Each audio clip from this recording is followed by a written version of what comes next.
The dusty plains of the Arizona Territory stretched endlessly beneath the scorching sun of 1882, where the line between civilization and wilderness blurred like heat mirages on the horizon. In this unforgiving landscape, where survival demanded both courage and cunning, a story unfolded that would challenge everything the settlers believed about strength, weakness, and the true nature of human transformation. Marcus Whitmore had arrived in the territory 3 years prior, carrying nothing but a worn leather satchel and the weight of his failures back east. He was a man haunted by his own inadequacies, a failed businessman who had lost his family's fortune to poor investments, a son who had disappointed his father's expectations, and a husband whose wife had left him for a more successful man. The Arizona Territory represented his last chance at redemption, though he harbored little hope of finding it. Standing barely 5 feet 8 inches tall with a slight frame that betrayed his sedentary past, Marcus appeared ill-suited for the harsh realities of frontier life. His hands, once soft from counting money and shuffling papers, were now cracked and calloused from attempting to work the small mining claim he had purchased with his remaining savings. The other prospectors and settlers regarded him with a mixture of pity and contempt, seeing in him everything they had left behind in their flight from civilized society's judgments. The settlement of Copper Ridge sat like a lonely outpost against the vast expanse of Apache territory, its wooden buildings weathered gray by the relentless sun and wind. The town consisted of little more than a general store, a saloon, a blacksmith's shop, and a small church that doubled as a schoolhouse on weekdays. The inhabitants were a rough collection of miners, ranchers, and drifters, all united by their shared understanding that survival in this land required a hardness that Marcus seemed to lack entirely. It was on a Tuesday morning in late September when the first reports reached Copper Ridge of increased Apache activity in the surrounding hills. The Territorial Army had been tracking a small band led by a warrior named Nailnish, known for his tactical brilliance and fierce resistance to the encroachment of white settlers on traditional Apache lands. The tension in the settlement grew palpable as residents spoke in hushed tones about raids on isolated homesteads and the discovery of abandoned wagons along the trading routes. Marcus continued his daily routine of working his claim, largely ignored by the other settlers who were busy fortifying their properties and organizing patrols. His mining efforts had yielded little more than enough silver ore to cover his basic supplies, and he spent most of his time in solitude, wrestling with thoughts of returning east despite having no home to return to.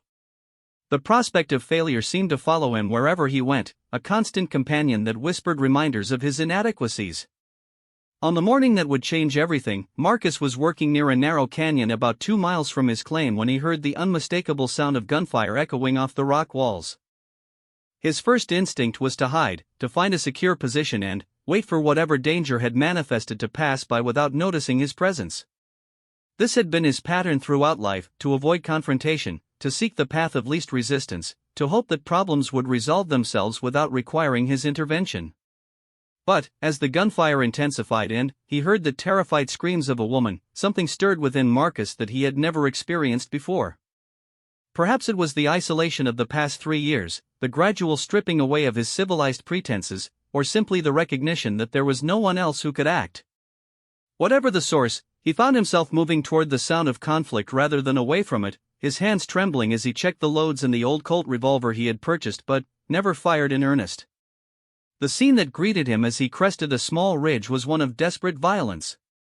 3 Apache warriors had ambushed a small cavalry patrol, and the soldiers lay motionless among the rocks. A young Apache woman, bound and clearly a captive, had been abandoned by her captors as they fled the approaching sounds of a larger military force. She struggled against her bonds while trying to take cover from the crossfire that had erupted between the warriors and a group of mounted soldiers who had arrived to investigate the initial gunshots. Marcus had never seen an Apache woman up close before. Despite her desperate circumstances, she moved with a grace and dignity that commanded respect. Her long black hair was braided with traditional ornaments, and her buckskin dress was decorated with intricate beadwork that spoke of skill and cultural pride.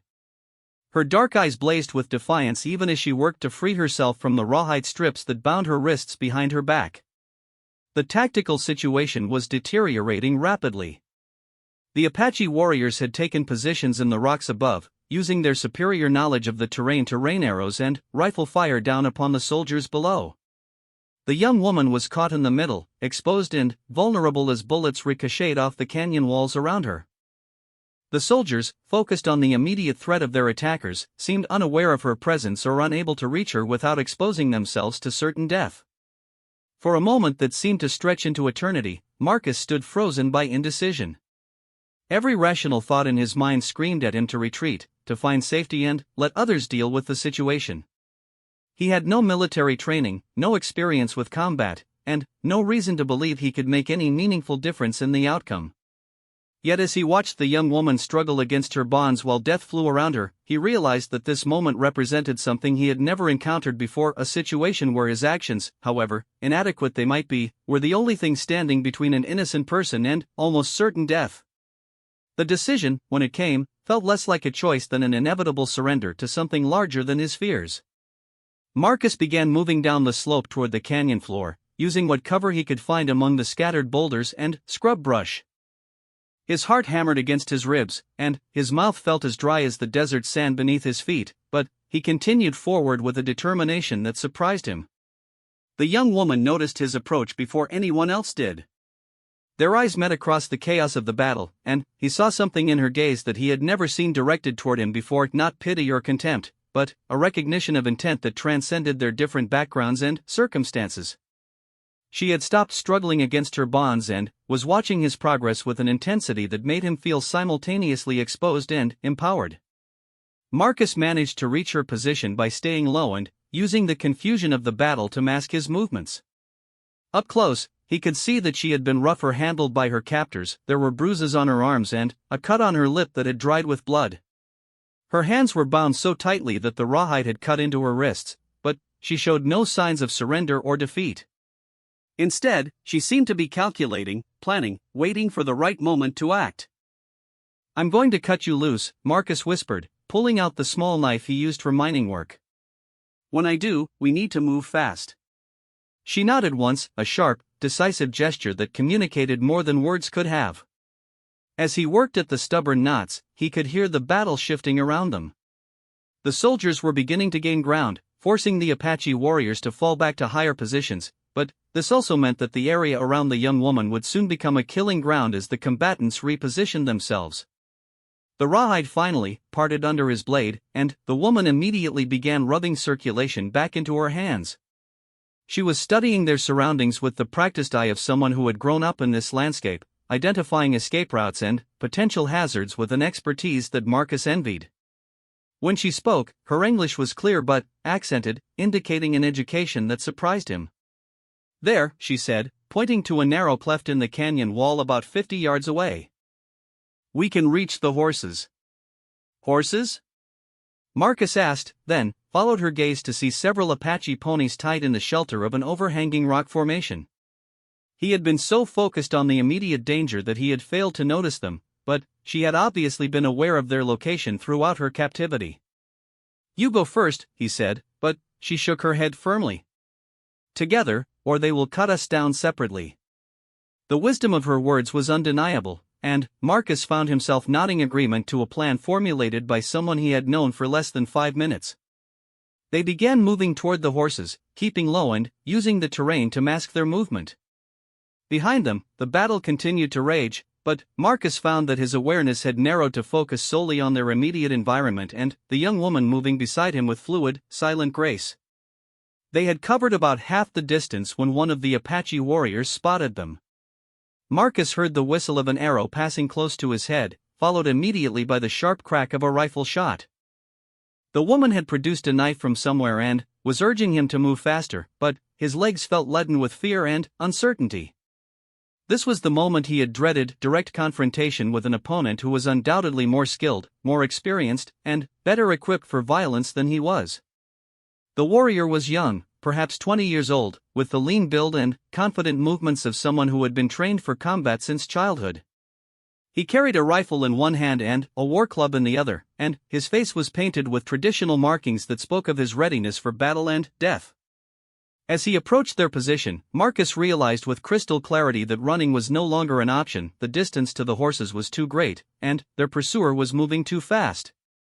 For the first time in his adult life, Marcus Whitmore found himself in a situation where retreat was impossible and survival depended entirely on his willingness to face an opponent in direct combat. The moment crystallized around him like the eye of a hurricane, with all the chaos and noise of the battle fading into background silence. He could hear his own heartbeat and the sound of his breathing, magnified to overwhelming volume by his heightened awareness. The young warrior raised his rifle, taking careful aim at Marcus from a distance of perhaps 20 yards. Time seemed to slow as Marcus watched the barrel swing toward him, knowing that in another second or two, his life would end in this remote canyon far from anything he had ever called home. But, instead of the paralyzing fear he expected to feel, something else rose within him, a cold, focused clarity that he had never experienced before. Marcus drew his revolver and fired in the same instant that the warrior's rifle spoke. Both shots echoed off the canyon walls, but only one man remained standing. The Apache warrior stumbled backward, clutching his shoulder where Marcus's bullet had found its mark, his own shot having gone wide due to the unexpected speed of his opponent's response. For a moment, both men stared at each other in mutual surprise, the warrior at having been wounded by what appeared to be an inexperienced settler, and Marcus at having successfully defended himself in his first real gunfight. The woman was already moving toward the horses, but she turned back when she realized Marcus was not following. He stood transfixed by what he had just done, staring at the wounded warrior who was now attempting to raise his rifle for another shot. The old Marcus would have been paralyzed by shock and guilt at having hurt another human being, but the person he was becoming simply adjusted his aim and fired again. This time, the warrior fell and did not rise. "Come," the woman called urgently, and Marcus found his feet moving toward her without conscious direction. Behind them, shouts indicated that other combatants had noticed the shooting and were moving to investigate. The horses were Apache trained and responded to her touch, but they shied away from Marcus until she spoke to them in their own language, calming them with words and gestures he did not understand. They mounted quickly and rode hard toward the canyon mouth, leaving the sound of gunfire behind them. Marcus had never been a skilled rider, but the horse seemed to sense the urgency of their situation and responded to the woman's guidance even while carrying an unfamiliar burden. They rode in silence for the better part of an hour, putting distance between themselves and any possible pursuit, until she finally called a halt near a small spring hidden among a cluster of cottonwood trees. "Water," she said simply, dismounting with the fluid grace that seemed to characterize all her movements. "For horses and for us." Marcus slid down from his mount less gracefully, his legs shaky from the combination of adrenaline and unaccustomed riding. Now that the immediate danger had passed, reaction was setting in, and he found himself trembling as the magnitude of what had just occurred began to penetrate his consciousness. He had killed a man. Not in war, not as a soldier following orders, but as a direct result of his own decision to act rather than hide. The weight of that realization felt almost overwhelming. The woman was watching him with those dark, intelligent eyes, studying his face as if reading the conflict taking place within him. When she spoke, her voice was gentle but firm, carrying a quality of understanding that somehow reached through his emotional turmoil.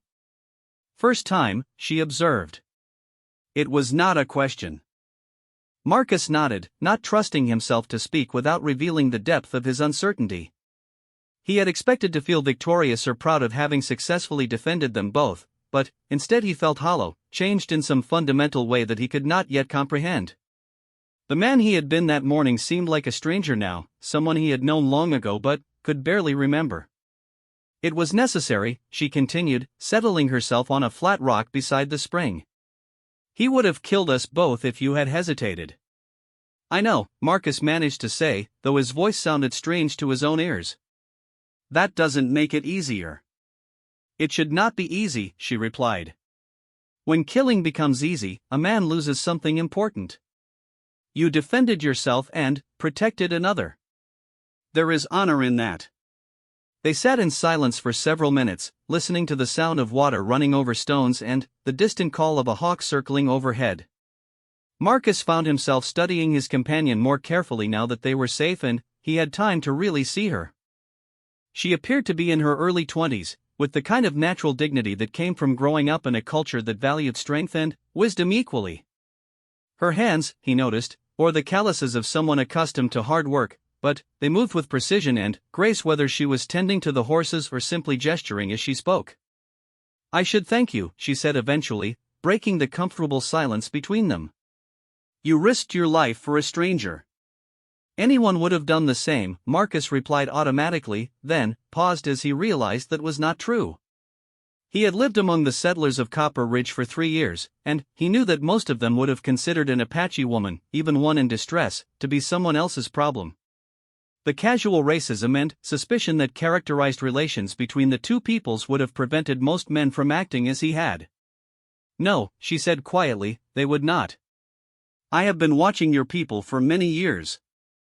Most would have seen an Apache and ridden away, regardless of the circumstances. "My name is Marcus," he offered, feeling that formal introductions were somehow important despite their unusual circumstances.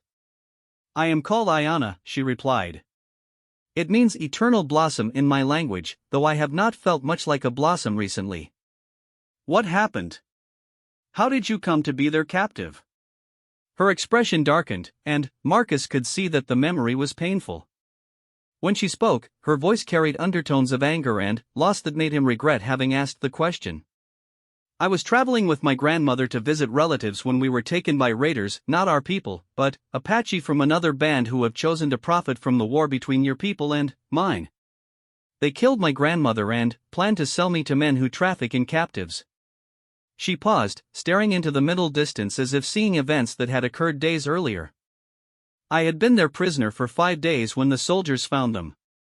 Marcus felt a surge of anger at the casual cruelty she described, followed immediately by admiration for her composure in recounting such traumatic events. Most people he knew would have been reduced to tears or rage by such an experience, but Ayana related the facts with a steady voice and clear eyes that spoke of an inner strength he could barely comprehend. "I'm sorry," he said, knowing the words were inadequate but needing to say something that acknowledged her loss. "My grandmother lived a full life and died defending her family," Ayana replied. "There is honor in that. And now those who took her are dead, so justice has been served." "The soldiers killed them?" "You killed one. The soldiers killed another. The third died from wounds received in the fighting. My grandmother's spirit can rest now." They refilled their canteens and allowed the horses to drink their fill before preparing to continue their journey. As they prepared to mount up again, Ayana turned to Marcus with an expression that seemed to combine curiosity with something he could not quite identify. "Where will you go now?" she asked. "Back to Copper Ridge, I suppose. It's the only place I have to go." "And then, what? You will return to your mine and your solitary life, pretending that this day never happened?" The question caught him off guard with its directness. Marcus realized that he had not thought beyond the immediate necessity of reaching safety, had not considered how the events of the day might change his plans or his perception of himself. The man who had ridden out that morning had been running from failure and disappointment, seeking only to survive long enough to decide what to do with the remainder of his life. The man preparing to ride back was someone different, though he could not yet articulate how or why. "I don't know," he admitted. "I haven't thought that far ahead." "Perhaps you should," Ayana suggested. "A man who has found the courage to act when action is needed should not waste that discovery by returning to hiding." They rode together in the direction of Copper Ridge, but Marcus found his thoughts increasingly occupied by her words.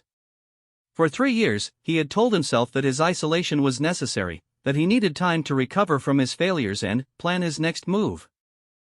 But, if he was honest, he had to admit that what he had really been doing was avoiding the risk of additional failure by refusing to attempt anything challenging or significant. The events of the day had revealed something about himself that he had not known existed: a capacity for decisive action under pressure, a willingness to accept personal risk for the sake of protecting others, and a strength that emerged not from the absence of fear but from the decision to act despite it. These discoveries were both exhilarating and terrifying, opening up possibilities he had never considered while simultaneously demanding that he abandon the safe, predictable routine that had defined his recent existence. As they approached the outskirts of Copper Ridge, Ayana called a halt and dismounted beside a large boulder that provided some concealment from the town.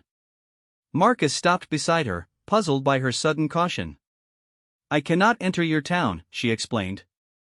"Your people would not welcome an Apache woman, regardless of the circumstances that brought me here." Marcus realized she was right, and the knowledge filled him with shame.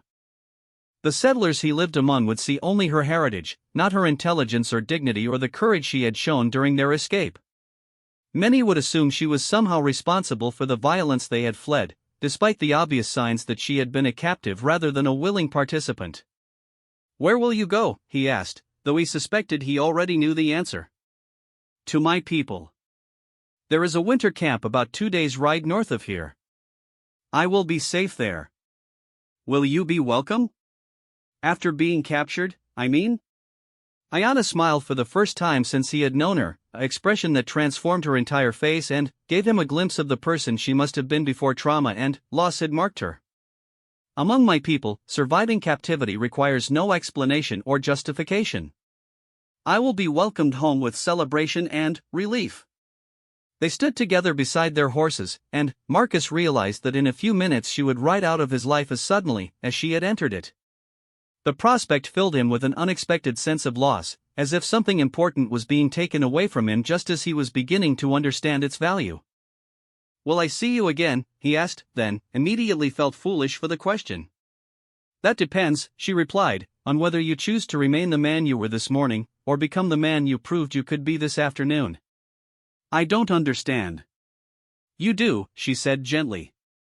"You are simply afraid to admit it." Ayana moved closer to him, close enough that he could see the flecks of gold in her dark eyes and smell the scent of sage and leather that seemed to cling to her hair and clothes.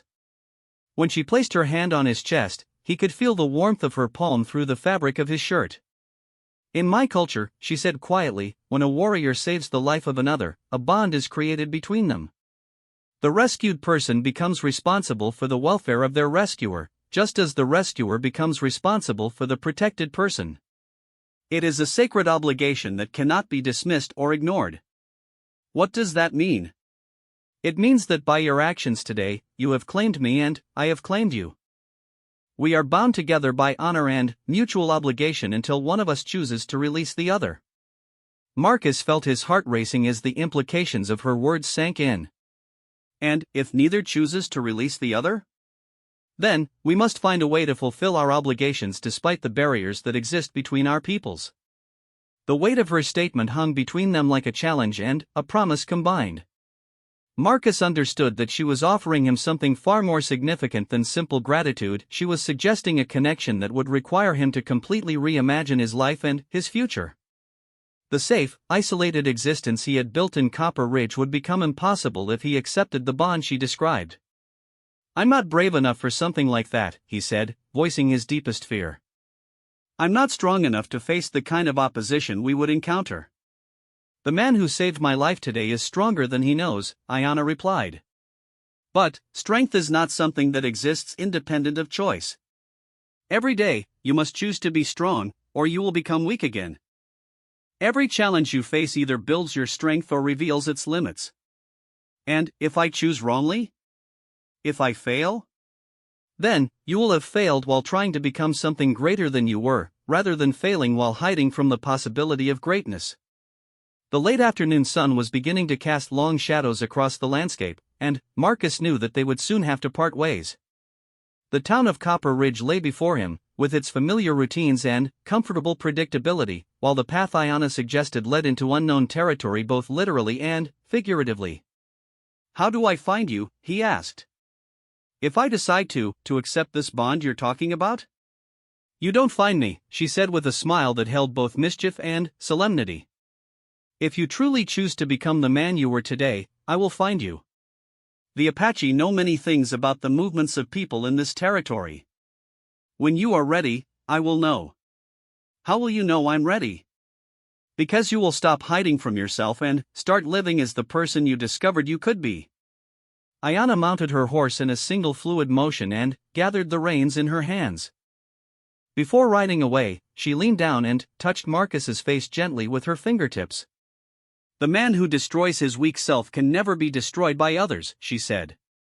"Remember that when you face the choice between safety and growth." With that, she was gone, riding north toward the gathering darkness with a confidence and skill that reminded Marcus of her fundamental connection to this land and its rhythms. He stood watching until she disappeared from sight, then slowly climbed onto his own horse and rode the remaining distance to Copper Ridge. The town looked exactly the same as it had that morning, but Marcus felt like a stranger approaching it for the first time. The familiar buildings and faces that had once represented refuge now seemed confining and limiting, as if he had outgrown them during the course of a single day. The other residents who greeted him as he rode down the main street seemed smaller somehow, defined by their fears and prejudices in ways that he was only now beginning to recognize. Marcus unsaddled his horse and tended to its needs before walking to his small cabin on the edge of town. The building felt cramped and temporary, like something he was visiting rather than a place where he belonged. He prepared a simple meal and sat on his porch as darkness fell, staring into the distance and thinking about everything that had changed since sunrise. The days that followed passed in a strange combination of routine and restless energy. Marcus continued working his claim, but found it increasingly difficult to concentrate on the mundane tasks of mining or processing. His thoughts kept returning to the canyon, to the moment when he had chosen to act rather than hide, and to Ayana's words about the bond that connected them. The other residents of Copper Ridge noticed changes in his behavior, though they could not have articulated what those changes were. Marcus stood straighter now, met their eyes when they spoke to him, and carried himself with a quiet confidence that had been absent before.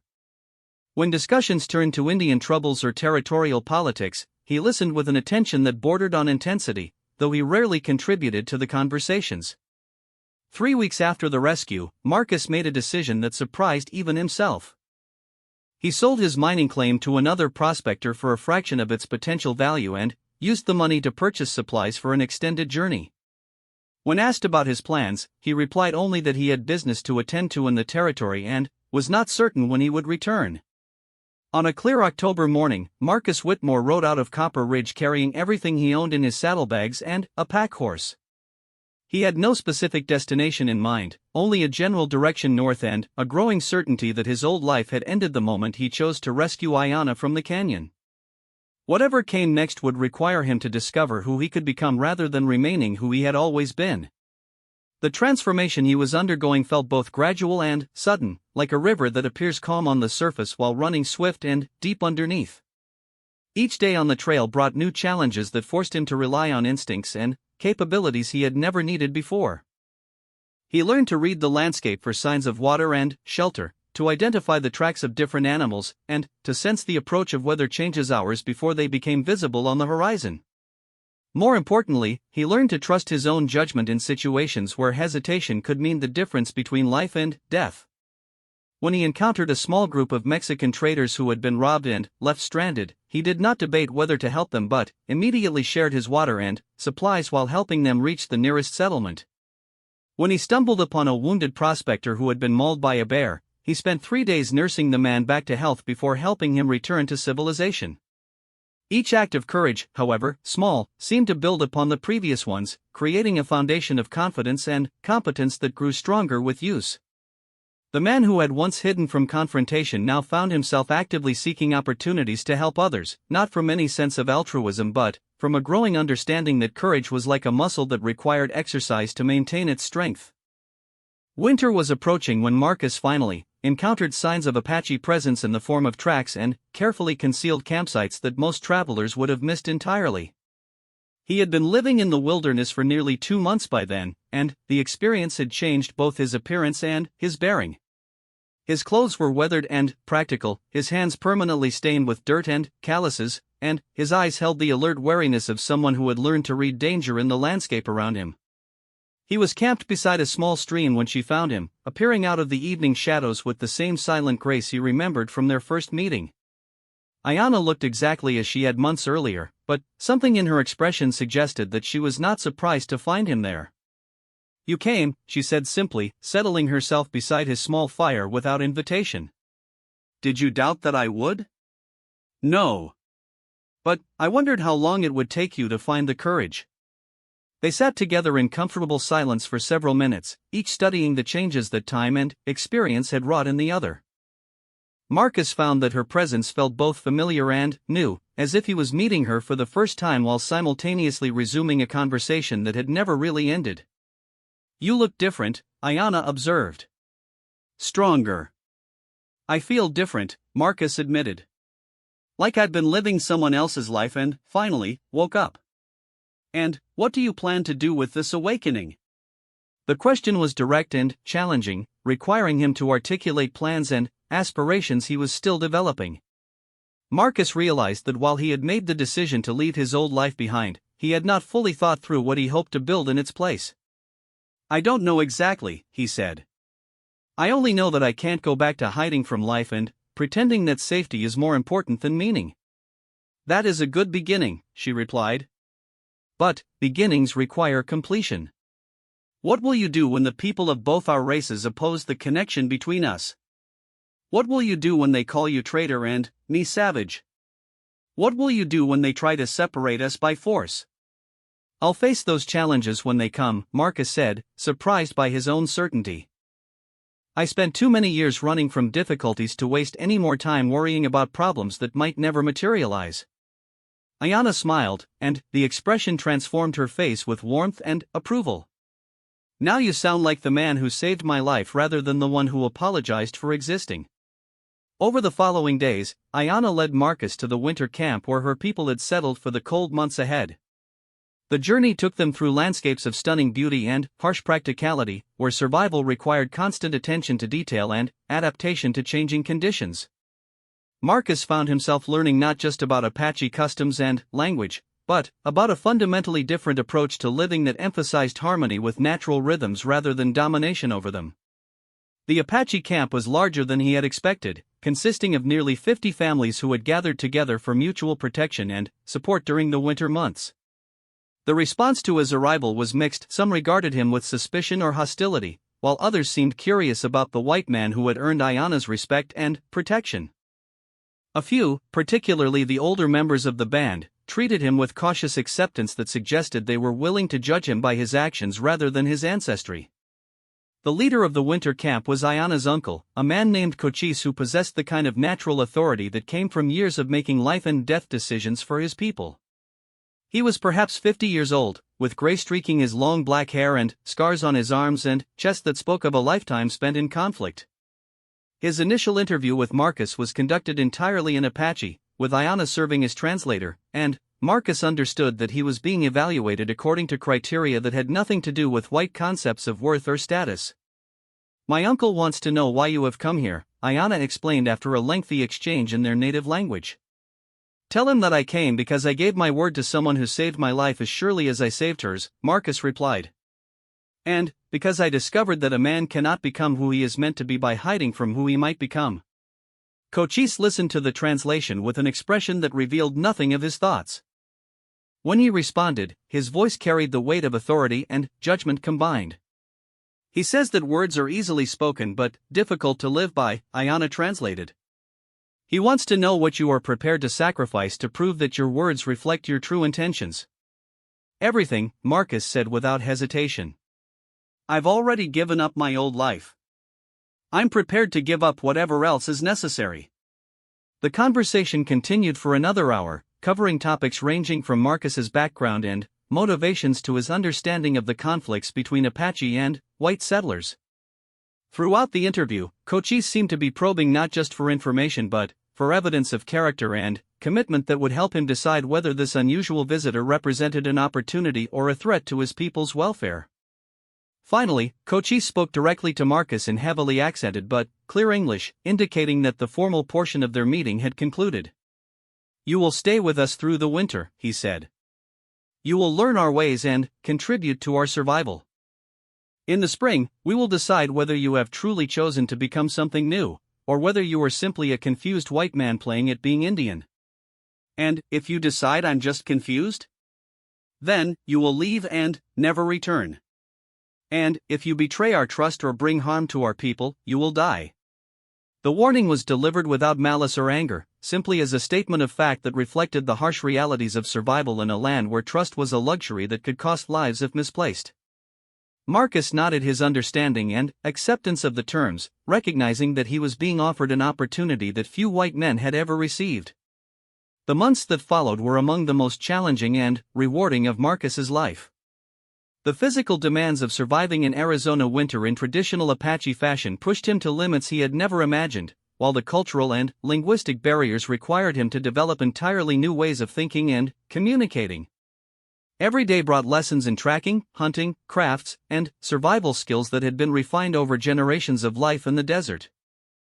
More importantly, he began to understand the philosophical and spiritual foundations that supported Apache society. Their approach to leadership emphasized consensus and responsibility rather than authority and privilege. Their relationship with the natural world was based on reciprocity and respect rather than exploitation and domination. Their concepts of strength and courage were inseparable from wisdom and community welfare. Marcus found himself changing in ways that went far beyond the acquisition of new skills and knowledge. The man who had once sought safety above all else now volunteered for the most dangerous hunting expeditions and scouting missions. The person who had avoided responsibility for others now took active roles in protecting and providing for the band's elders and children. Most significantly, the individual who had once defined himself through his failures and limitations now began to see himself as someone capable of growth and contribution. His relationship with Ayanna evolved during those winter months from mutual respect and attraction into something deeper and more complex. They spent hours together practicing language skills, sharing stories from their different cultures, and discussing their hopes and concerns about the future. The bond that had been created during their first meeting strengthened into genuine affection and partnership, though both understood that their connection existed within a larger context of tribal welfare and political realities. The true test of Marcus's transformation came in late winter when Army patrols began probing the areas around the Apache winter camp. Tensions between military forces and the Apache bands had escalated throughout the territory, and rumors of impending military action against hostile tribes created an atmosphere of constant vigilance and preparation for conflict. The decision about how to respond to the military threat required lengthy discussions among the band's leaders, with opinions ranging from immediate flight to defensive preparation to attempts at negotiation. Marcus found himself in the unique position of understanding both cultures and their respective motivations, though he was careful not to presume that his perspective was either welcome or particularly valuable. When Cochise finally asked for his assessment of the situation, Marcus chose his words carefully, knowing that his response would influence not only military strategy but also his long-term acceptance within the community. "The Army commanders see all Apache as threats," he said, speaking slowly to ensure that his words could be translated accurately. "They make no distinction between those who seek peace and those who choose war. But they are also practical men who understand that fighting costs lives and money. If there is a way to avoid conflict without appearing weak, they will take it." "And what way might that be?" Cochise asked. "Demonstration of strength without aggression. If they approach expecting to find frightened refugees and instead encounter a confident, well-prepared defense, they may decide that the cost of attack outweighs the benefits." The strategy that emerged from subsequent discussions reflected Marcus's advice while incorporating traditional Apache tactical wisdom. Rather than fleeing or attacking, the band prepared defensive positions while sending word to the military commanders that they were not hostile but would defend themselves if threatened. Marcus volunteered to serve as an intermediary, using his knowledge of both languages and cultures to facilitate communication. The confrontation, when it came, lasted 3 tense days during which Apache warriors and Army soldiers faced each other across a narrow valley while their respective leaders attempted to negotiate a resolution that would allow both sides to withdraw without loss of face. Marcus found himself serving not only as translator but as advocate and counselor, helping each side understand the motivations and constraints that influenced the other's positions. The peaceful resolution of the standoff earned Marcus significant respect within the Apache community, but, more importantly, it confirmed his own understanding of the person he had become. The man who had once hidden from conflict now stood confidently between two armed forces, using his words and his understanding to prevent bloodshed. The transformation that had begun with his decision to rescue Ayanna was now complete. He had become someone entirely different from the failed businessman who had arrived in Arizona territory years earlier. Spring brought decisions that had been postponed throughout the winter months. The band would disperse to their traditional seasonal camps, and Marcus would have to choose whether to remain with them or return to the white world he had abandoned. More immediately, he and Ayanna would have to decide whether their relationship could survive the pressures that would inevitably accompany any attempt to build a life together. "In my culture," Ayanna told him as they sat together on a hill overlooking the valley where the band had wintered, "marriage is not just an agreement between two people but a joining of families and communities. Your people will not welcome an Apache daughter-in-law, and some of mine will not welcome a white son-in-law. Some isn't all, Marcus replied. And we've already proven that we can handle opposition if we face it together. The opposition we've faced so far has been temporary and relatively minor, she pointed out. What we're considering would create permanent conflict with powerful people who have the authority to make our lives very difficult. Marcus considered her words carefully, understanding that she was not trying to discourage him but ensuring that he fully understood the implications of the choice they were contemplating. The months he had spent with her people had shown him both the rewards and the costs of choosing a path that defied social expectations and cultural boundaries. I've spent most of my life avoiding conflict and difficulty, he said finally. It didn't make me happy or successful, it just made me safe and small. If I have to choose between safety and meaning, I'll take meaning. Even if it means spending the rest of your life as an outsider in both worlds? I've been an outsider in my own world for years. At least now I have the chance to be an outsider who stands for something important. Ayanna smiled, and Marcus realized that she had been testing his commitment rather than expressing genuine doubts about their future together. Her next words confirmed his suspicion while also revealing the depth of her own transformation during their time together. I claimed you that first day because Apache law and honor required it, she said. But I claim you now because you have become the kind of man worth claiming, not because you saved my life, but because you chose to save your own. Their marriage ceremony took place according to Apache tradition, with modifications that acknowledged Marcus's white heritage while emphasizing his acceptance into the tribal community. The celebration lasted 3 days and included not only traditional rituals but also speeches and gift-giving that formally recognized the unusual nature of their union and the precedent it might set for future relationships between the two cultures. The couple established their home in a location that provided access to both Apache territory and white settlements, allowing them to serve as intermediaries and advocates for peaceful coexistence. Marcus used his mining knowledge and business experience to help Apache families develop economic relationships with white traders and merchants, while Ayanna shared her understanding of traditional ecological knowledge with settlers struggling to adapt to the harsh environmental conditions. Their work was not always successful or appreciated by either side. Some white settlers regarded Marcus as a traitor who had abandoned his own people for the sake of savages, while some Apache questioned Ayanna's wisdom in trusting a man whose people had brought so much destruction to their traditional way of life. Yet gradually, through patient effort and consistent demonstration of their commitment to mutual understanding, they built a network of relationships that proved beneficial to both communities. The real measure of Marcus's transformation became apparent during moments of crisis, when old patterns of thinking and behavior might have reasserted themselves under pressure. When territorial authorities attempted to force the relocation of Apache families to distant reservations, Marcus used his knowledge of legal procedures and government bureaucracy to challenge the orders and delay their implementation. When Apache warriors considered retaliating against settler encroachment on traditional hunting grounds, he worked with tribal leaders to develop alternative strategies that protected their interests without provoking military intervention. In each case, the man who had once sought the path of least resistance now chose the path of greatest potential benefit, regardless of personal cost or convenience. The transformation that had begun with a single moment of courage in a desert canyon had evolved into a fundamental restructuring of character and purpose that affected every aspect of his life. Years passed, and Marcus and Ayanna raised children who grew up bilingual and bicultural, equally comfortable in Apache camps and frontier towns. Their success in bridging two worlds became a model for others who sought alternatives to the cycle of violence and misunderstanding that characterized most interactions between settlers and native peoples. The man who had once defined himself through his failures and limitations had become someone whose legacy would be measured by his contributions to peace and understanding between cultures that had previously seen each other only as enemies. The weak self that Marcus had carried to Arizona territory had been completely destroyed, replaced by a strong self that could never be destroyed by others because it drew its strength from internal sources of courage and purpose rather than external validation and approval.